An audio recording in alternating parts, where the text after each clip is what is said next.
മനസ്സുകളുടെ ആവേശത്തിൽ ധൂപവർഗത്തിൻ്റെ സുഗന്ധം കലർന്ന വിദ്യാലയ നഗറിലെ ഊർജ്ജസ്വലമായ പട്ടണത്തിൽ സിദ്ധാർത്ഥ് എന്ന നിശ്ചയദാർഢ്യമുള്ള ഒരു വിദ്യാർത്ഥി ജീവിച്ചിരുന്നു.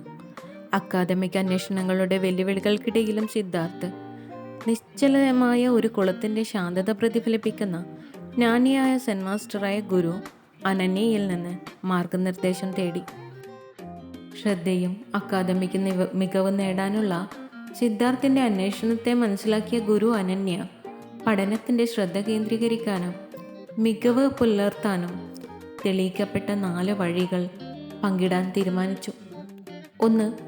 മൈൻഡ്ഫുൾനെസ് നട്ടുവളർത്തൽ. ഗുരു അനന്യ സിദ്ധാർത്ഥിനെ ശാന്തമായ ധ്യാനസ്ഥലത്തിലേക്ക് ക്ഷണിച്ചുകൊണ്ട് പറഞ്ഞു, മനസ്സിൻ്റെ സാന്നിധ്യം വളർത്തിയെടുക്കുക. സിദ്ധാർത്ഥ് മാസ്റ്റർ പറഞ്ഞു, പഠനത്തിൽ മികവ് പുലർത്താൻ നിങ്ങളുടെ മനസ്സിനെ ഈ നിമിഷത്തിലേക്ക് പൂർണ്ണമായി കൊണ്ടുവരിക. നിങ്ങൾ പഠിക്കുമ്പോൾ നിങ്ങളുടെ ശ്രദ്ധ കേന്ദ്രീകരിക്കട്ടെ. ശ്രദ്ധാശൈഥില്യങ്ങൾ ഇല്ലാതാക്കുക. നിങ്ങളുടെ പാഠപുസ്തകങ്ങൾ, കുറിപ്പുകൾ കൂടാതെ പൂർണ്ണമായി ഇടപഴകുന്ന അസൈൻമെൻറ്റുകൾ എന്നിവ ഉണ്ടാക്കുക. സിദ്ധാർത്ഥ് ജ്ഞാനത്തെ ആശ്ലേഷിച്ചു. തൻ്റെ പഠന സെഷനുകളിൽ ശ്രദ്ധാപൂർവമായ സാന്നിധ്യം പരിശീലിക്കാൻ തുടങ്ങി. അവൻ്റെ ധാരണയിലും നിലനിർത്തലിലും വ്യത്യാസം അനുഭവപ്പെട്ടു. 2. വ്യക്തമായ ലക്ഷ്യങ്ങൾ സജ്ജമാക്കുക. പൂത്തുനിൽക്കുന്ന പൂന്തോട്ടത്തിലൂടെ നടക്കുമ്പോൾ ഗുരു അനന്യ 2ാമത്തെ വഴിയെക്കുറിച്ച് സംസാരിച്ചു. വ്യക്തമായ ലക്ഷ്യങ്ങൾ സ്ഥാപിക്കുക.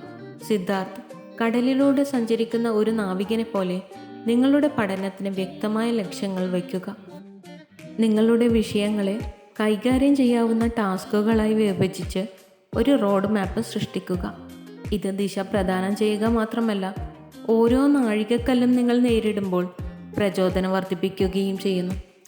ഇപ്പോൾ വ്യക്തമായ ഒരു റോഡ് മാപ്പുമായി സായുധനായ സിദ്ധാർത്ഥ് തൻ്റെ അക്കാദമിക് യാത്രയിൽ പുതിയൊരു ലക്ഷ്യബോധം കണ്ടെത്തി. 3. സമതുലിതമായ ജീവിതശൈലി സ്വീകരിക്കൽ. ഊർജ്ജസ്വലമായ ചന്തസ്ഥലത്ത് ഗുരു അനന്യ 3ാമത്തെ വഴിയായി സന്തുലിതമായ ജീവിതശൈലിയുടെ പ്രാധാന്യം ഊന്നി പറഞ്ഞു. സിദ്ധാർത്ഥ്, സന്തുലിതാവസ്ഥയാണ് സുസ്ഥിരമായ ശ്രദ്ധയുടെ താക്കോൽ. പഠനത്തിന് മാത്രമല്ല, മതിയായ വിശ്രമം, ശാരീരിക പ്രവർത്തനങ്ങൾ, വിശ്രമ നിമിഷങ്ങൾ എന്നിവയ്ക്കും നിങ്ങൾ നിങ്ങളുടെ സമയം വയ്ക്കുന്നുവെന്ന് ഉറപ്പാക്കുക. നന്നായി പോഷിപ്പിക്കുന്ന ഒരു ശരീരവും മനസ്സുമാണ് അക്കാദമിക് വിജയത്തിൻ്റെ അടിസ്ഥാനം. സിദ്ധാർത്ഥ് തൻ്റെ ദിനചര്യയിൽ സന്തുലിതാവസ്ഥ കണ്ടെത്തി. ഊർജത്തിലും മാനസിക വ്യക്തതയിലും വർധനവ് കണ്ടു. 4. മൈൻഡ്ഫുൾ ബ്രേക്കുകൾ ഉപയോഗിക്കുന്നത്. ഗ്രന്ഥശാലയുടെ ഹൃദയഭാഗത്ത് ഗുരു അനന്യ 4ാമത്തെ വഴി പങ്കിട്ടു. ശ്രദ്ധാപൂർവമായ ഇടവേളകൾ ഉപയോഗപ്പെടുത്തി. സിദ്ധാർത്ഥ് ഇടയ്ക്കിടെയുള്ള ഇടവേളകൾ ശ്രദ്ധ വ്യതിചലിപ്പിക്കലല്ല, പുനരുജ്ജീവനത്തിനുള്ള അവസരങ്ങളാണ്. ഇടവേളകളിൽ മനസാന്നിധ്യം പരിശീലിക്കുക. ആഴത്തിലുള്ള ശ്വാസം, ഒരു ചെറിയ നടത്തം, അല്ലെങ്കിൽ നന്ദിയുടെ ഒരു നിമിഷം. ഈ ശ്രദ്ധാപൂർവമായ ഇടവേളകൾ നിങ്ങളുടെ മനസ്സിനെ റീചാർജ് ചെയ്യുന്നു. നിങ്ങൾ പഠനത്തിലേക്ക് മടങ്ങുമ്പോൾ ശ്രദ്ധ കേന്ദ്രീകരിക്കാനുള്ള നിങ്ങളുടെ കഴിവ് വർദ്ധിപ്പിക്കുന്നു. ഇപ്പോൾ ഇടവേളകളിൽ ശ്രദ്ധാലുക്കളായ സിദ്ധാർത്ഥ് പഠന സെഷനുകളിൽ ശ്രദ്ധയും ഉൽപാദനക്ഷമതയും വർദ്ധിപ്പിച്ചു.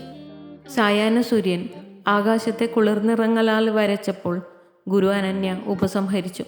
സിദ്ധാർത്ഥ്, ശ്രദ്ധാപൂർവമായ സാന്നിധ്യം വളർത്തിയെടുക്കുക. വ്യക്തമായ ലക്ഷ്യങ്ങൾ സ്ഥാപിക്കുക. സമതുലിതമായ ജീവിതശൈലി സ്വീകരിച്ച് ശ്രദ്ധാപൂർവമായ ഇടവേളകൾ ഉപയോഗിച്ച് നിങ്ങൾ അക്കാദമിക് മികവിലേക്കുള്ള വാതിലുകൾ തുറയ്ക്കുന്നു. അറിവിൻ്റെ ഇടനാഴികളിലൂടെ നിങ്ങളെ നയിക്കുന്ന വിളക്കുകൾ. മാർഗനിർദ്ദേശത്തിന് നന്ദിയുള്ള സിദ്ധാർത്ഥ് പുതിയ നിശ്ചയദാർഢ്യത്തോടെ ലൈബ്രറി വിട്ടു. തൻ്റെ പഠനത്തിൽ ശ്രദ്ധ കേന്ദ്രീകരിക്കാനും മികവ് പുലർത്താനും ഈ തെളിയിക്കപ്പെട്ട വഴികൾ ഉപയോഗിക്കാൻ തയ്യാറായി. If you love to watch this video, you can like, share and subscribe.